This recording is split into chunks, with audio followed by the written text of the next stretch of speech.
Primero, agradecerles a todos por estar aquí hoy y la idea es darles como un panorama global de lo que es la parte de la enfermedad renal crónica. Entonces, cuando hablamos de la enfermedad renal crónica, usualmente lo primero que hacemos es clasificarla, dependiendo del estadio y del aclaramiento que tenga el paciente, y de ahí lo vamos a clasificar en 5 estadios, y dependiendo de eso lo vamos a estratificar también con la cantidad de proteínas que tenga en la orina. Usualmente usamos la relación albúmino-creatinina. No es tan necesario usar una orina de 24 horas, sobre todo cuando no son rangos muy elevados. Cuando ya sobrepasa más o menos los 3 gramos, ya sí se pierde un poco esa confiabilidad de la relación albúmino-creatinina, pero en general, por la dificultad que implica recoger la orina 24 horas para estratificar, usualmente usamos la relación albúmino-creatinina y de ahí, dependiendo del rango en que se encuentre, así pues va a requerir usualmente los estadios 1 y 2 y hasta un estadio 3A se puede manejar en atención primaria siempre y cuando no tenga una proteinuria mayor a 300, ¿verdad? Podríamos manejarlo. Eventualmente, y pues la mayoría de los pacientes que llegan inicialmente, pues sí, van a llegar descompensados y conforme los vamos tratando, debería ir mejorando la parte de la albuminuria y la importancia de esto es que al final, pues lo que nos habla es que hay un daño endotelial, ¿verdad? Cuando nosotros vemos una albuminuria importante es porque hay una inflamación en el endotelio, por lo tanto ese paciente va a tener un riesgo cardiovascular mayor que el paciente que no tenga albuminuria.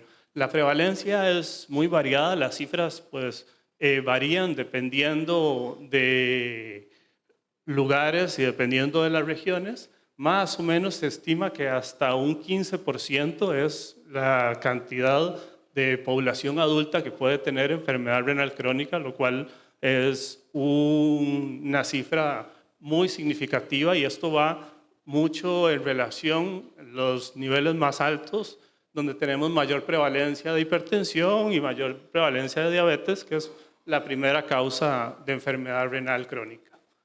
Realmente, cuando vemos en algunos lugares, ¿verdad? Podríamos llegar hasta un 20%.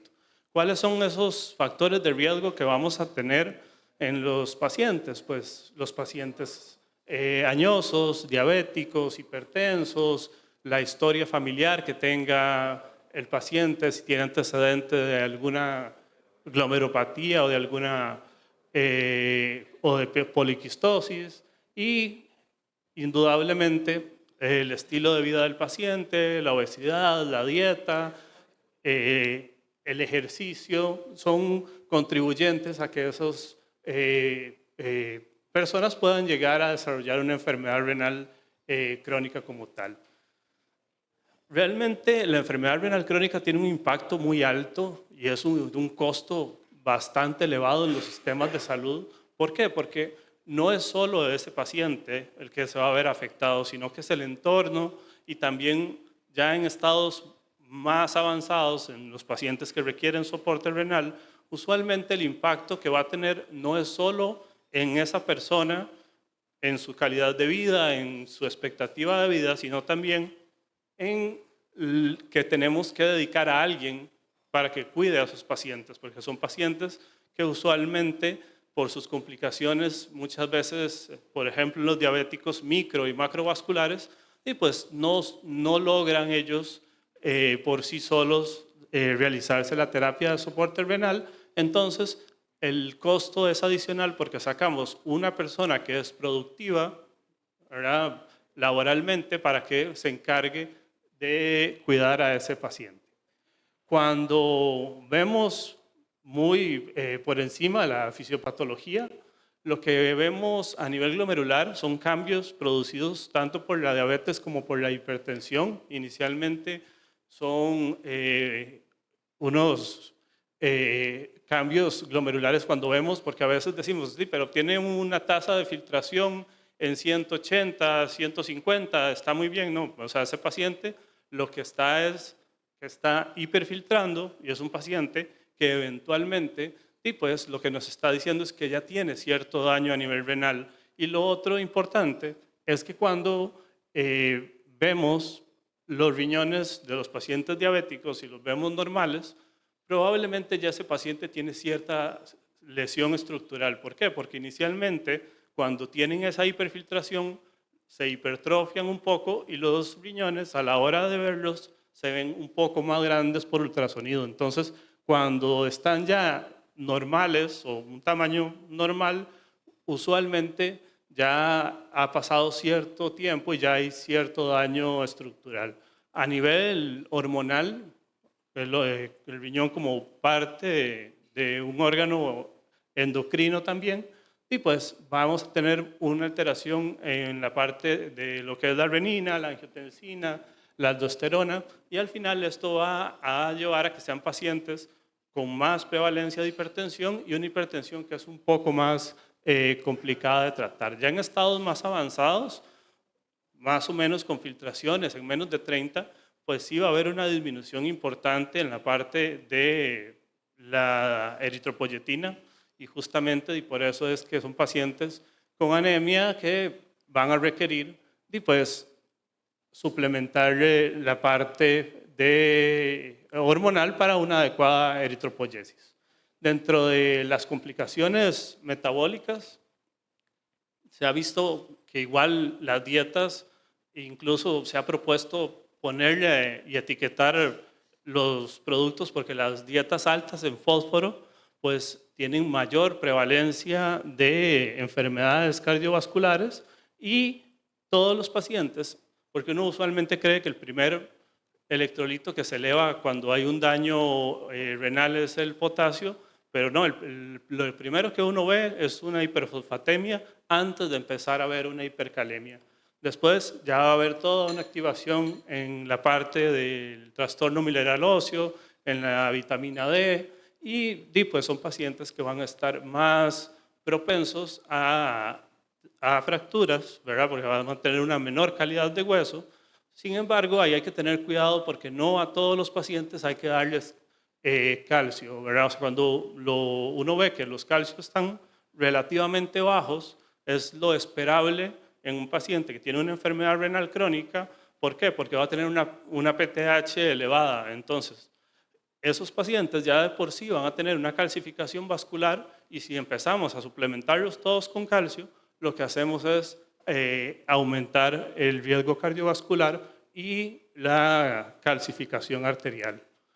El diagnóstico de enfermedad renal crónica básicamente lo hacemos con la tasa de filtración glomerular basados en la creatinina en suero y lo otro es aunque tenga una tasa de filtración normal, si tiene alguna alteración estructural, lo clasificamos como una enfermedad renal crónica, aunque la tasa de filtración esté en rangos adecuados.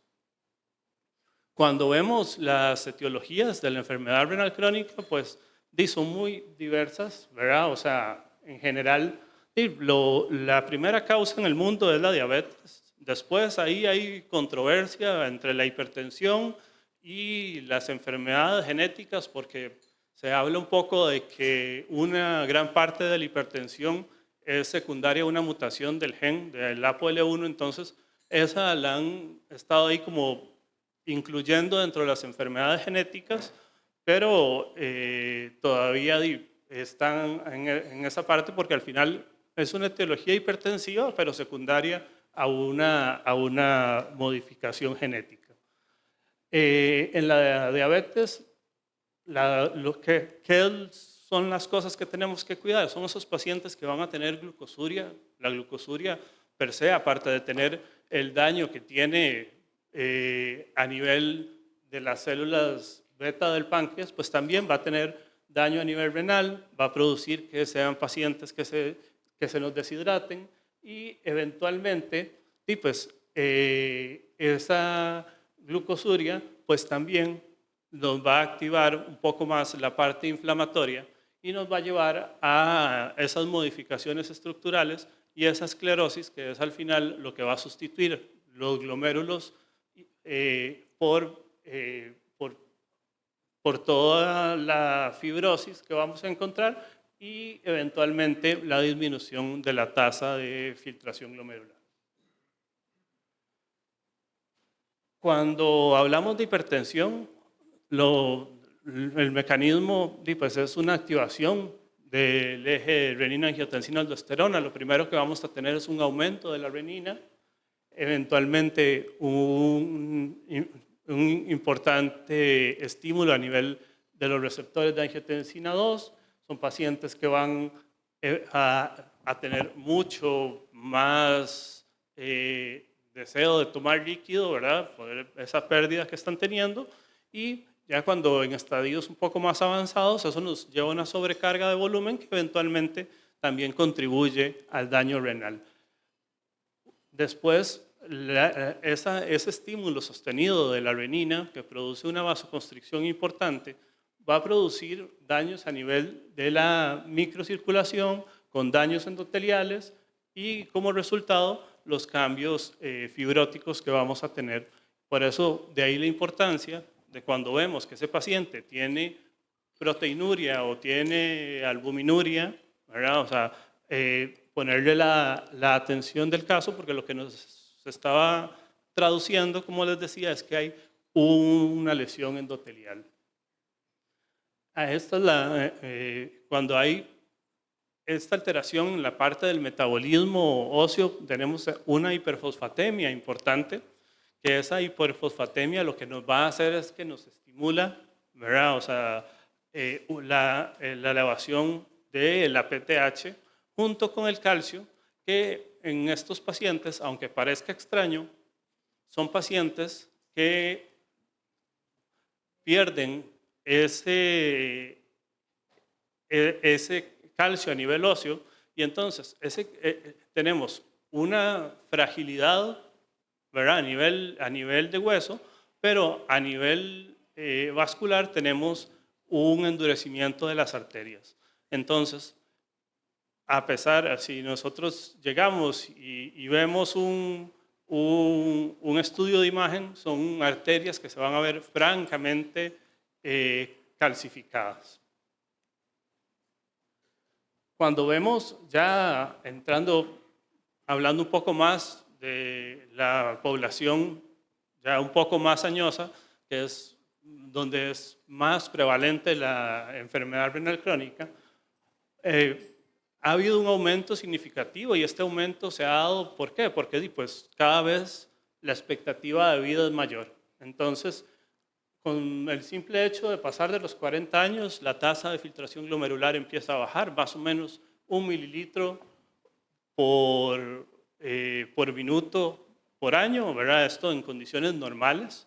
Incluso ya en pacientes diabéticos no compensados podemos llegar hasta 3 mililitros al año, 5 mililitros al año de disminución de la tasa de filtración glomerular, y eventualmente, y pues en estos pacientes realmente ahí hay que tomar esto en cuenta a la hora de que lo clasificamos. ¿Por qué? Porque todas las fórmulas utilizan la edad para calcular, y la creatinina, si bien es cierto que es el marcador que utilizamos por una cuestión de facilidad, porque es económico y aparte de eso funciona relativamente bien, no se nos puede olvidar que al final, entre menos masa muscular tenga, más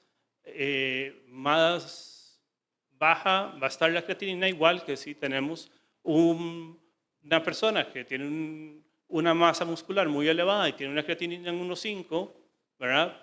Probablemente esté normal. Entonces ahí lo que hacemos es pedirle una orina de 24 horas para poder no tener el aclaramiento estimado, sino calcularle el aclaramiento.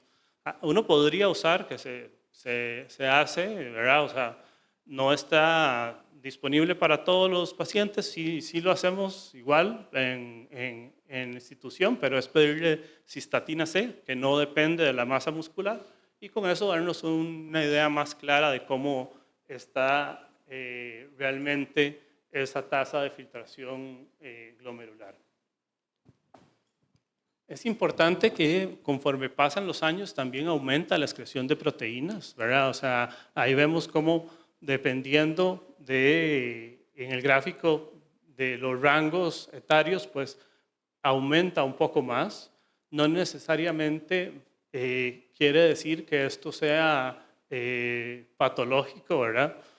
Realmente, incluso en los pacientes mayores de 65 años, y pues con una tasa de filtración entre 60 y 89, o incluso entre 50 y 60, dependiendo, ¿verdad?, del grupo etario, pues es esperable y no nos va a traducir mayor consecuencia. Muchas veces vemos que tiene una tasa de filtración glomerular en 40, ya tiene 70 años, 75 años, y lo clasificamos como un estadio 3, pero realmente si ese paciente no tiene una proteinuria, es un riñón que nos puede durar muchísimos años más y probablemente sin mayor consecuencia. Obviamente viendo el contexto y siempre y cuando no tenga anemia, no tenga, como les decía, proteínas y que sus patologías estén bien compensadas.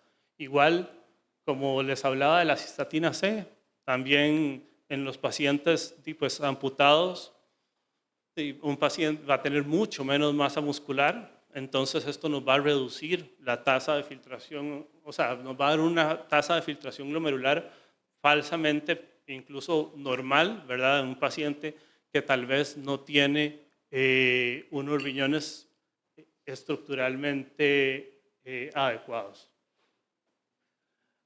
Ha habido en los adultos mayores mucho debate en la parte de, sobre todo, de las proteínas. ¿Por qué? Porque sí se ha visto, ¿verdad? O sea, que en los pacientes mayores de 65 años que tienen una tasa de filtración glomerular, si los comparamos con los que tienen una tasa mayor de 60, los que están entre 50 y 59, realmente no hay una diferencia estadísticamente significativa en la parte de mortalidad.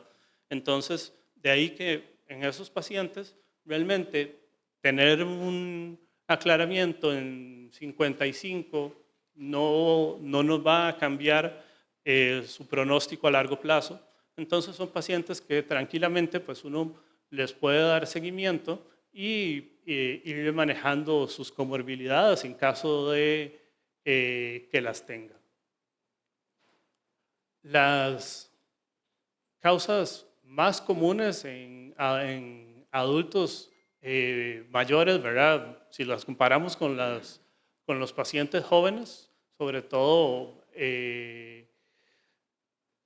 o sea, este estudio se hizo ya en autopsias, ¿verdad? Y lo que se documentó fue que había esclerosis arteriolar, una glomerulosclerosis global, que es usualmente lo que vemos, ese es el estadio final de todas las glomerulopatías, tanto primarias como secundarias, ¿verdad? Ya sea diabetes, hipertensión o todas las podocitopatías, una atrofia tubular y pues todos estos cambios son mucho más comunes en estadios más avanzados. Realmente no queda tan claro si esa nefroesclerosis, esa enfermedad vascular es primaria del riñón o es secundaria a los cambios que ya per se y pues van sufriendo la parte, el árbol vascular durante el envejecimiento o si iniciaron en el riñón como tal.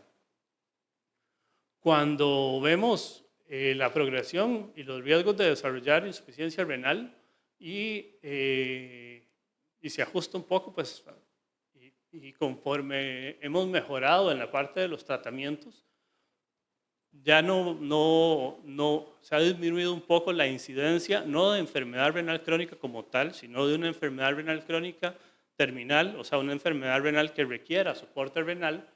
Y a pesar de que cada vez la población es más añosa, y pues es menos la cantidad de pacientes que ocupan terapia de soporte renal. ¿Por qué? Porque la progresión se ha venido enlenteciendo conforme logramos controlar adecuadamente a los pacientes, de ahí que no lleguemos a que esos pacientes requieran soporte renal. Cuando los pacientes ya están en una etapa de prediálisis, pues hay ecuaciones para valorar el riesgo, ¿verdad? Y esto se hace sobre todo para decidir si realmente esos pacientes serían candidatos para ofrecerles un programa de soporte renal o no, porque muchas veces, dependiendo de la edad, de esto no nos va a cambiar el pronóstico y sí nos va a cambiar mucho la calidad de vida de los pacientes. Este montón de cosas que son ahí como poco entendibles es únicamente para recalcar que usualmente los pacientes con enfermedad renal crónica son pacientes con múltiples comorbilidades y al final lo que nos va a determinar la evolución en estos pacientes y lo que nos va a marcar la progresión de daño renal, pues va a ser qué tanto logremos controlar los factores de riesgo. Usualmente ya los pacientes añosos per se son un poco más frágiles, ¿verdad? O sea, entonces muchas veces no tienen los requerimientos ni una red de apoyo adecuada y son más propensos a, a tener más riesgo de infecciones, a deshidratarse más porque se pierde ese mecanismo regulador de la sed, ¿verdad? Entonces son pacientes y pues, con mucho más riesgo de enfermedad renal crónica. Cuando hablamos de la parte de tratamiento, pues realmente aquí varía mucho la parte de los pacientes jóvenes, de los pacientes añosos en el tratamiento. Siempre es importante tener en cuenta que hay que tratar de evitar la polifarmacia en los pacientes añosos. Y lo otro es que no podemos perder de vista la calidad de vida que le queremos dar a ese paciente y la expectativa de vida que tiene ese paciente. ¿Por qué? Porque dependiendo de la expectativa de vida de ese paciente, y pues realmente nos va a depender qué tan agresivos o no queremos ser, ¿verdad? O sea, porque si tenemos un paciente que pues, su expectativa de vida, aunque eso es un poco complicado de establecer, no es a muy largo plazo, pues realmente es un paciente que no se va a beneficiar de colocarlo en un programa de soporte renal como tal.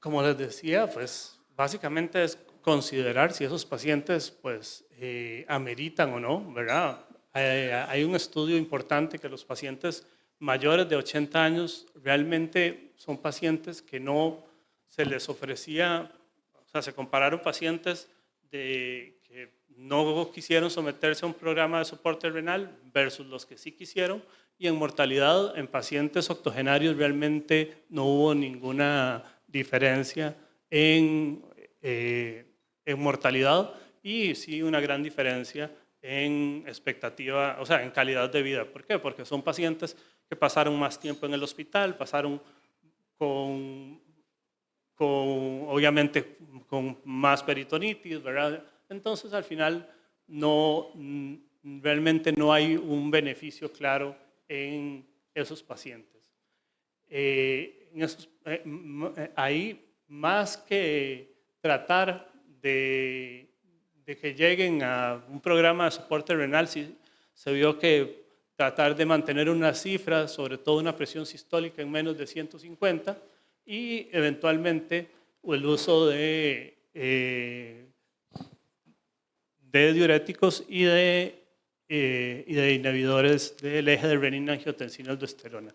Después, en el ensayo SPRINT, que ese fue en adultos mayores de 75 años, se observó un beneficio de mantener cifras tensionales menores a 120, pero como siempre en los pacientes añosos, llevarlos a cifras muy cercanas a lo que uno considera como normal, de 120-80, pues tiene algunos riesgos, ¿verdad? O sea, ¿y cuáles son los riesgos? Pues que aumentó un poco el riesgo de caídas, de síncopes, y también pues, por esa falta de compensación y por esa disregulación a nivel del hormostato, pues hacían un poco más de lesión renal aguda.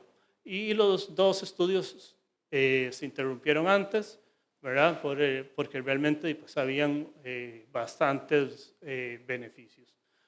Después, el otro fue un estudio en Japón que se hizo de pacientes mayores, y aquí se redujo bastante los eventos adversos cuando se mantuvo una presión meta menor a 140, que realmente en general cuando uno revisa, y pues a uno le gusta o hay menos riesgo de que estos pacientes hagan lesión renal aguda o síncope con presiones más o menos 140-90. Entonces, en las recomendaciones, realmente lo que uno trata es de tenerlos ahí entre 140 y 90 de presión arterial. Otra, dentro de las intervenciones que muchas veces, las dejamos un poco de lado, es la parte nutricional, por una cuestión de tiempo, por una cuestión de que no tenemos tampoco una clínica como tal, ni personal capacitado, sobre todo en la enfermedad renal crónica, desde el punto de vista nutricional. Uno debería tener dietas de más o menos de 0.6 a puros 0.8 gramos de proteína por kilo, ¿verdad? ¿Esto para qué? Porque realmente se ha visto que la sarcopenia es un factor de morbilidad importante, ¿verdad? Uno podría medir la cantidad de músculo para ver qué tanta funcionalidad tiene ese paciente a largo plazo, y dependiendo de cómo se vaya disminuyendo la masa muscular, pues es directamente proporcional a la morbilidad que vaya a tener. Una dieta alta en vegetales, y hay que quitarse un poco esa parte, digamos, del miedo al potasio, del miedo a las proteínas, porque muchas veces restringimos tanto, ¿verdad? Que lo que hacemos es que les damos dietas muy hipocalóricas, entonces son pacientes que rápidamente tienen una pérdida muscular que nos va a generar muchísimas consecuencias. Una restricción de la parte de la sal, y básicamente lo otro que tenemos que tomar en cuenta son las comorbilidades que tienen esos pacientes, y sobre todo vamos a ver que los pacientes más añosos van a tener, cuando vemos, dependiendo de su estadio de enfermedad renal, el deterioro cognitivo que van a tener va bastante relacionado, incluso en los pacientes que ya están en diálisis. Esto es nada más una tabla, digamos, de todas lo que deberíamos analizar en los pacientes añosos, ¿verdad? De cuál es su deterioro cognitivo, los síntomas depresivos, los riesgos de caídas, la parte física y la fragilidad para tomar decisiones en cuanto al tratamiento y qué tan agresivos queremos ser.